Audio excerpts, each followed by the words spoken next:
Hey guys, welcome back to the video, and after a long summer's break, we are back and ready to hit the fall market as we catch the last couple days of summer in this excruciating hot weather. But before we get to there, we are heading down towards the fall market and kind of a review of what that means. Also, there is a great video that we're going to discuss by RFK, Robert Kennedy Jr., where he talks about the housing shortage and the home crisis overall and what his ideas would be to fix that. So we'll get right into that next. Hey guys, Justin DeCrosta here, and if you find any value added in this video, please like, subscribe, and hit that notification bell so you get all of our weekly videos on the local and national real estate market. So let's get into some of the finer points of the video. The first thing Robert brings up is the affordability factor. Mortgage rates have jumped almost 60% on monthly home payments, and the inflationary rate has risen, and mortgage rates themselves have over doubled. So we know the affordability of houses currently now is quite low, and mortgage payments remain pretty high as well as home prices. What he would like to do, and his first thing, is to have a federally backed mortgage rate of 3%. Now, I'm sure there'll be a lot of qualifying factors and a bunch of things that we'll find out at a later point if he ever comes into position to do so. But it's a great idea to give another loan alternative so people can bring down those monthly payments and get into some homes. We'll talk about some of the downside of that though in a moment.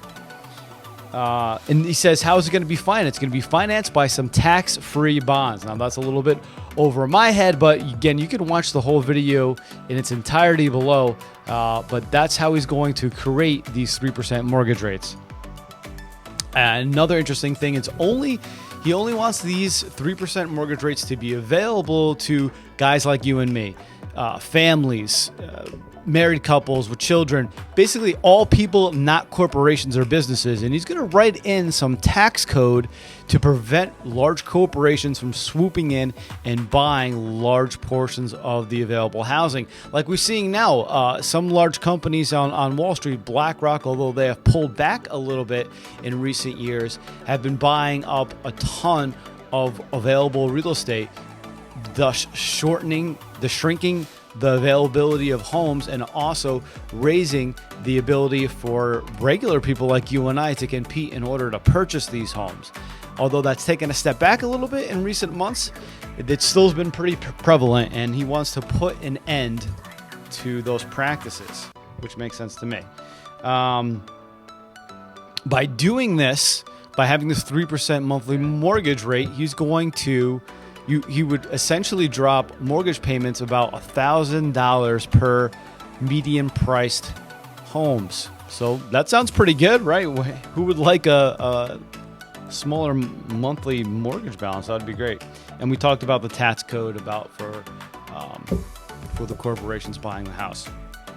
Now, what are the downsides to some of these practices? So right now, the housing crisis is very little, I wouldn't say very little, but less to do with the high interest rates and way more to do with the low inventory that we have. And here's a great point of reference, a stat I just heard the other day.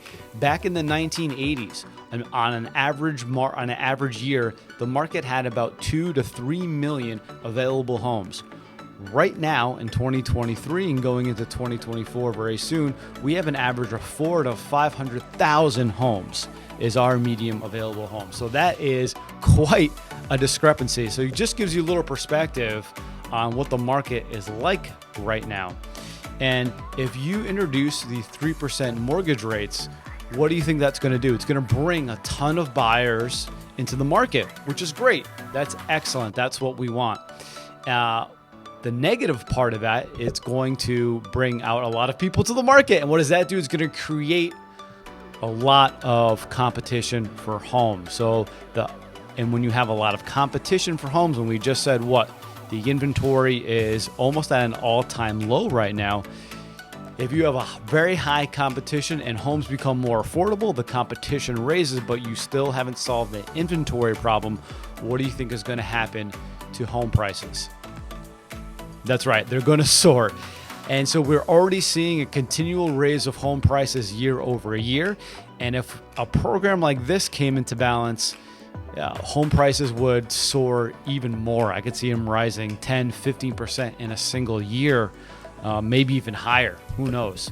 It would be the flood of the market. And so these are all great on the buyer side, but it still won't solve the housing shortage.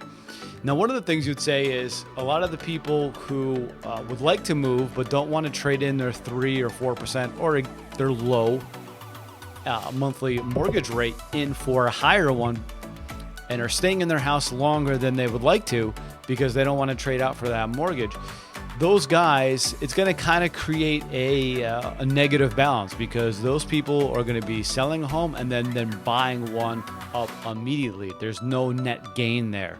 And so I don't see where the inventory rises, where you'll see definitely more transactions happening, but the active inventory will actually go up, but the inventory itself is going to remain low. So some interesting points here. So if you guys have a minute to check it out, his video is quite interesting, gives us some good perspective, and I like to give a little yin and a yang of what he talked about in his video. So go give it a ride, go check it out. It's pretty cool. And so we will pick a topic to talk about for next week, and we will see you back here then. Have a good weekend.